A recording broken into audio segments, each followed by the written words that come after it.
রাশিয়ার বিরুদ্ধে যুদ্ধে ইউক্রেনকে সর্বাত্মক সহায়তার উদ্যোগ নিয়েছে ইউরোপ। এর অংশ হিসেবে কিয়েভকে 16টি রাফাল যুদ্ধবিমান দিচ্ছে ফ্রান্স। পাশাপাশি মিসাইল ও ক্রুজ মিসাইলের মতো অস্ত্র উৎপাদনের অনুমোদনও পাচ্ছে ইউক্রেন। ইউক্রেনের পাশে দাঁড়াতে নতুন ক্ষেপণাস্ত্র প্রতিরক্ষা জোটের ঘোষণাও দিয়েছে ইউরোপ। 90 বিলিয়ন ইউরো সহায়তা দেওয়ার ঘোষণা দিয়েছে যুক্তরাজ্য। ফ্রান্সের এলিসি প্রাসাদ, ব্রিটিশ প্রধানমন্ত্রী Keir Starmer, German chancellor Friedrich Marsh, ইউক্রেনের প্রেসিডেন্ট ভলোদিমির জেলেন্সকি সহ 25 দেশের নেতারা জড়ো হয়েছেন ফরাসি প্রেসিডেন্ট ইমানুয়েল ম্যাক্রনের সরকারি বাসভবনে। উপলক্ষ ইউক্রেনের সামরিক সক্ষমতা আরও শক্তিশালী করা।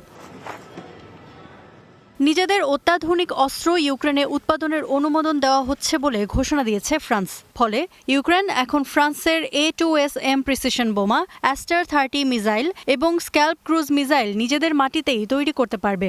পাশাপাশি ইউক্রেনের কাছে নতুন প্রজন্মের SAMP-T আকাশ প্রতিরক্ষা ব্যবস্থা এবং 16টি রাফাল যুদ্ধবিমানও বিক্রির সিদ্ধান্ত নিয়েছে ফ্রান্স। আমরা ইউক্রেনকে 16টি রাফাল যুদ্ধবিমান, নতুন প্রজন্মের SAMP-T ব্যবস্থা দিচ্ছি। খুব শিগগিরই সেগুলো তারা হাতে পাবে। এছাড়া কিছু অস্ত্র ইউক্রেনেই উৎপাদনের অনুমোদন দিচ্ছি। যুদ্ধবিরতি কার্যকর হলে ইউক্রেনের নিরাপত্তা নিশ্চিতে কি পদক্ষেপ নেওয়া হবে সেই পরিকল্পনাও জানিয়েছে ইউরোপ। যুদ্ধবিরতির পর দ্রুত মোতায়েনের জন্য 25টিরও বেশি দেশের সমন্বয়ে বহুজাতিক বাহিনীর পরিকল্পনা চূড়ান্ত করা হয়েছে। যুদ্ধবিরতি কার্যকরের কয়েকদিনের মধ্যেই 25টিরও বেশি দেশের একটি বহুজাতিক বাহিনী ইউক্রেনে মোতায়েন করা হবে। সেই সাথে যুক্তরাজ্য 90 বিলিয়ন ইউরোর ইউক্রেন সহায়তা তহবিলে যোগ দিচ্ছে।